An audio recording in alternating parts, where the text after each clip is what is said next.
Hi friends, నేను నా friend చాలా రోజుల నుంచి విజయవాడ కనకదుర్గమ్మ వారి టెంపుల్కి వెళ్దాం అనుకుంటున్నాము. ఫైనల్లీ మా ఇంట్లో ఒప్పుకొని పంపించారండి. మేము నైట్ హైదరాబాద్లో ట్రైన్ ఎక్కాము. ఎర్లీ మార్నింగ్ 6 o'clock దిగాము. అక్కడ నుంచి కృష్ణానదికి షేరింగ్ ఆటోలో వెళ్ళిపోయాము. అక్కడ అలా 1 hourలో ఫ్రెష్ అప్ అయిపోయి ఇంకా అక్కడ నుంచి ఫ్రీ బస్సెస్ ఉన్నాయండి డైరెక్ట్ కొండపైకి టెంపుల్ దగ్గరికి.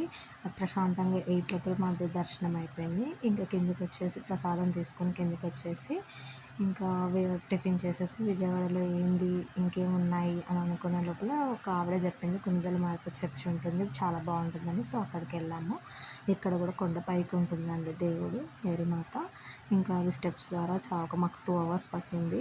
వెళ్ళాక ఇక్కడ నేను చూపిస్తున్న విధంగా మేరీమాత దర్శనం ఇస్తారు. ఇక్కడ నేను ఇలా పిక్స్ తీసి నేను మొక్కుకుంటుంటే నా ఫ్రెండ్ ఫన్నీగా పిక్స్ తీసింది. నైట్ కల్లా ఇంటికి వచ్చేసాము. Bye bye. ఈ వీడియో కనుక మీకు నచ్చినట్టయితే లైక్ చేయండి, షేర్ చేయండి. Bye bye.